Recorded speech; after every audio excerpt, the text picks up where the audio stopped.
বাংলাদেশের সংসদীয় রাজনীতি, আইন অঙ্গন এবং সাংবিধানিক ইতিহাসের এমনই এক প্রজ্ঞাপন ব্যক্তিত্ব ব্যারিস্টার জমির উদ্দিন সরকার আর নেই। বিএনপির জাতীয় স্থায়ী কমিটির সদস্য, জাতীয় সংসদের সাবেক স্পিকার এবং সাবেক অস্থায়ী রাষ্ট্রপতির মৃত্যুতে রাজনৈতিক অঙ্গনে শোক নেমে এসেছে। দীর্ঘ কর্মময় জীবনে তিনি রেখে গেছেন রাষ্ট্র পরিচালনা, সংসদীয় গণতন্ত্র এবং আইনের শাসনের এক অনন্য দৃষ্টান্ত। আরও জানাচ্ছেন শামীম চৌধুরী।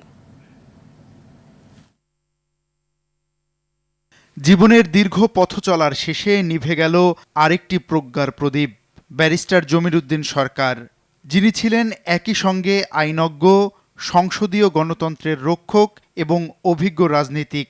৯৪ বছরের জীবনে তিনি সাক্ষী ছিলেন পাকিস্তান আমল, মুক্তিযুদ্ধ, স্বাধীন বাংলাদেশের উত্থান পতন এবং গণতন্ত্রের নানা বাকবদলের। ১৯৩১ সালের ১ ডিসেম্বর পঞ্চগড়ের তেঁতুলিয়ায় জন্ম। ঢাকা বিশ্ববিদ্যালয়ে ইতিহাস নিয়ে পড়াশোনার পর আইনে ডিগ্রি অর্জন করেন। পরে যুক্তরাজ্যের লিঙ্কস ইন থেকে ব্যারিস্টার অ্যাট ল হয়ে দেশে ফিরে আইন পেশায় প্রতিষ্ঠা পান। আদালতের যুক্তি আর সংসদের ভাষা দুই ক্ষেত্রেই সমান দক্ষ ছিলেন তিনি। রাষ্ট্রপতি জিয়াউর রহমানের সময় সক্রিয়ভাবে জাতীয় রাজনীতিতে যুক্ত হন। দায়িত্ব পালন করেন গণপূর্ত, পররাষ্ট্র, ভূমি, শিক্ষা, বিজ্ঞান ও প্রযুক্তি এবং আইন মন্ত্রণালয়ে। গণপূর্ত প্রতিমন্ত্রী থাকাকালে জাতীয় সংসদ ভবনের নির্মাণ কাজ সম্পন্ন করার ক্ষেত্রে তার ভূমিকার কথা আজও স্মরণ করা হয়। ২০০১ সালে জাতীয় সংসদের স্পিকার নির্বাচিত হয়ে সংসদ পরিচালনায় রেখে যান সংযম ও নিরপেক্ষতার ছাপ। ২০০২ সালে রাষ্ট্রপতির পদ শূন্য হলে সংবিধান অনুযায়ী অস্থায়ী রাষ্ট্রপতির দায়িত্বও পালন করেন তিনি।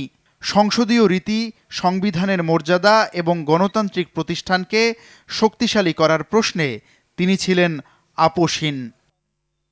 আইনজীবী, মন্ত্রী, স্পিকার কিংবা অস্থায়ী রাষ্ট্রপতি, প্রতিটি পরিচয়ের ঊর্ধ্বে ব্যারিস্টার জমির উদ্দিন সরকার ছিলেন একজন প্রতিষ্ঠান প্রতিম মানুষ।